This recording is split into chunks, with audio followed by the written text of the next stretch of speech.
हर किसी के लाइफ में कुछ ना कुछ प्रॉब्लम आते रहते हैं। मेरे भी लाइफ में बहुत सारे प्रॉब्लम आए, बहुत सारे प्रॉब्लम आके चले गए। बहुत सारे प्रॉब्लम को मैं अभी भी फेस कर रहा हूँ। लेकिन मैंने कभी भी ये नहीं सोचा कि मैं किसी को गलत बोलूँ, मैं किसी का गलत करूँगा, किसी का पैसा डुबाऊँगा, किसी को पैसा नहीं दूँगा क्योंकि मेरे हालात ख़राब है। ऐसे नहीं, जैसे होगा वैसे ही, लेकिन अच्छा ही करूँगा, अच्छा ही बोलूँगा, किसी को गलत नहीं बोलूँगा, किसी के भावनाओं के साथ नहीं खेलूँगा, किसी को बुरा नहीं सोचूँगा, किसी का बुरा नहीं करूँगा। फिर भी जो है भगवान बहुत सारी मुसीबतें आगे आगे सामने मेरे डाल रहा है। हर एक मुसीबतों का सामना करूँगा और अच्छा से अच्छा मुकाम हासिल करके दिखाऊँगा। मेरे माँ बाप जो है मेरे से बहुत ज़्यादा उम्मीद लगाए बैठे कि मैं बहुत कुछ तो अच्छा करके दिखाऊँगा, कि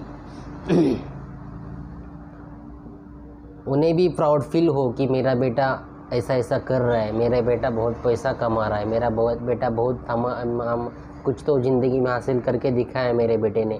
ऐसा मुझे लगता है कि मेरे माता पिता भी मेरे को अच्छा बोले, मुझे ये अच्छा लगे कि मेरे माता पिता मेरे बारे में ऐसा सोच रहे, मेरे ऐसा बोल रहे। लेकिन अभी ऐसी हालात है, अभी ऐसी सिचुएशन की एक दिन ऐसा नहीं जाता कि मेरे पिताजी मुझे गाली नहीं देते।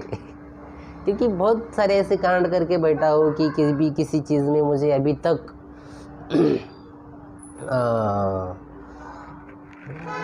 मुझे किसी चीज़ में ऐसा ग्रोथ नहीं हुआ है। अभी मैंने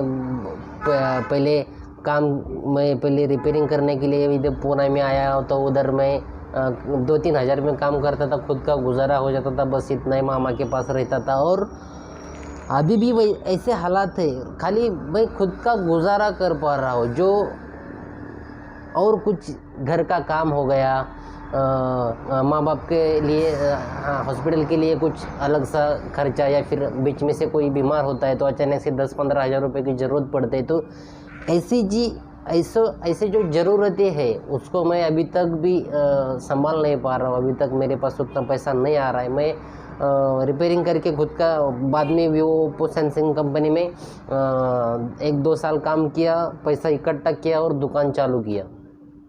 दुकान चालू करने के बाद भी बहुत सारी मुसीबतें आके, एक बार एक्सीडेंट हुआ, एक बार कॉरपोरेशन वाले ने बोला कि दुकान खाली करना पड़ेगा, रास्ता जो रोड वाइंडिंग होने वाला है, रास्ता जो है बड़ा होने वाला है, आपको दुकान खाली करना पड़ेगा।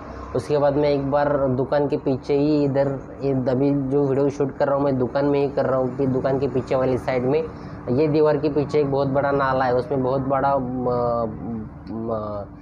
बहुत पानी आ गया था बारिश का, और ये दुकान में से पानी बह रहा था, दुकान के उस साइड से भी पानी बह रहा था। तो कॉरपोरेशन वाले ने बोला था कि दुकानें सब गिरानी पड़ेंगी तभी पानी के लिए रास्ता होगा।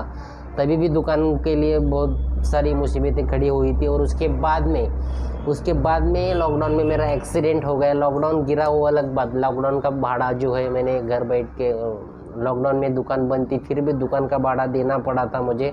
उसके बाद में एक्सीडेंट हो गया लॉकडाउन के बाद में। एक्सीडेंट में भी 3-4 लाख रुपए खर्चा आ गया। मेरा पूरा पैर का जो पिछला टाच रहती वो कट गई, तो उसके लिए बहुत सारा खर्चा आ गया। 3 ऑपरेशन हो गए और तभी भी दुकान का भाड़ा चालू था। उसी हालात में भी मैंने सोचा था कि मैं दुकान बंद नहीं करूँगा जब तक मैं सही नहीं होता। मुझे मालूम था एक बार दुकान हाथ में जाएगी तो फिर मुझे काम ही करना पड़ेगा, मैं खुद का कुछ बिजनेस या फिर कुछ नहीं कर पाऊँगा। मुझे मालूम था अगर एक बार दुकान बंद हो जाएगी तो मेरे सर पे बहुत ज़्यादा कर्जा हो जाएगा, क्योंकि एक्सीडेंट के लिए, इसके लिए, उसके लिए मुझे पर यहाँ से वहाँ से जमा करके पैसा मैं दे दिया। मुझे मालूम था अगर मेरा दुकान में एक बार ठीक हो जाऊँगा तो मेरा दुकान जो है वो सही से चलेगा और मैं सबका पैसा दे पाऊँगा। मुझे इस बात का डर था कि अगर दुकान बंद हो जाता है तो बहुत बड़ा कर्जा मेरे सर पे ऊपर आ जाएगा और उसको मैं पे नहीं कर पाऊँगा, मुझे दूसरे की इधर काम करना ही पड़ेगा। तो मैंने दुकान हाथ से नहीं जाना दिया। और उसके बाद में फिर से चालू किया। फिर एक बार कॉरपोरेशन वाले आए, उन्होंने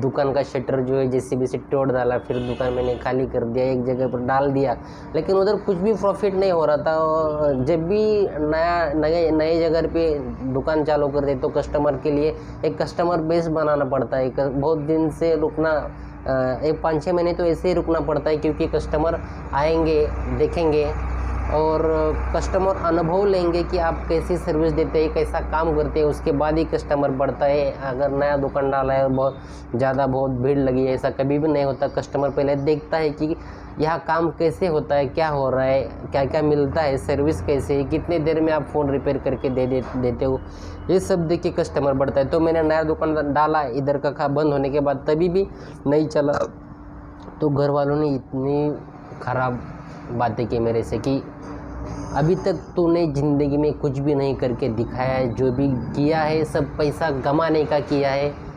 तो मैंने सोचा कि अब कुछ ना कुछ तो करके दिखाऊंगा। उन्होंने बोला कि तू जब तक हमारा सुनेगा नहीं कुछ बात, तब तक तो कुछ नहीं कर पाएगा, क्योंकि मैं अपने मन की मर्जी की करते आ रहा था, फिर भी यश नहीं मिल रहा था, मुझे सक्सेस नहीं मिल रहा था। तो घर वालों ने बोला कि तू अपना बोरिया बिस्ता भर और इधर गाँव को लेके आ। तो मैंने दुकान साहब, मुझे नहीं करना था, नहीं जाना था, फिर भी घर वालों ने बहुत फोर्स किया, बहुत ये किया, क्योंकि मैं बार बार अनसक्सेसफुल होता रहा। तब बोला कि तुझे सुनना ही पड़ेगा, बहुत सभी लोगों ने फोर्स किया। तब मैंने सब सामान लेके मैं गांव को गया, 2 महीना रुका घर पर ही, देखा क्या हो रहा है, कैसे हो रहा है। उधर भी दुकान लेने की सोच रहा था, दुकान ले भी ली थी। फिर मैंने सोचा अगर मैं इधर दुकान डालूंगा तो सिर्फ रोजी रोटी मेरी जो पेट के लिए रोज़ रखता है उतना ही मैं कमा पाऊंगा, उसके अलावा मैं ज़िंदगी में इससे ज़्यादा कुछ नहीं कर पाऊंगा। जैसे कि लाइक दैट कार हो गया, घर हो गया, या फिर और कुछ स्टैंडर्ड लाइफ जीने के लिए जो भी ज़रूरतें लगती है वो नहीं कर पाऊंगा। इसलिए मैंने सोचा कि मैं कुछ भी हो जाए, मैं इधर अटकना नहीं चाहता। इसलिए मैंने फिर से सोचा कि मैं इधर आऊँगा। उसके बाद फिर से मैंने वीवो कंपनी ज्वाइन किया, उधर का सामान लेके इधर आ गया और अच्छे से कंपनी में काम किया और फिर से दुकान चालू किया। वही उसी मालिक को बोला और वही दुकान, अभी तक दुकान गिरा ही नहीं है। बार बार आते जाते रहते कॉरपोरेशन वाले, खाली परेशान करके रखा है, बाकी कुछ नहीं। अब आएंगे। अभी ये दुकान के मालिक को भी पता नहीं कि रास्ता कितना अंदर जाने वाला है, क्या है। वो तो बोल रहे हैं हमारी जगह लीगली है, सब शॉप का एग्रीमेंट है, सब कुछ है, खाली रास्ता बड़ा होने वाला है, कितना जाने वाला है अंदर कुछ नहीं बता सकता, ऐसा बोलते हैं और खाली करने के लिए आ जाते हैं। तो उसके बाद मैंने फिर से चालू कर दिया है।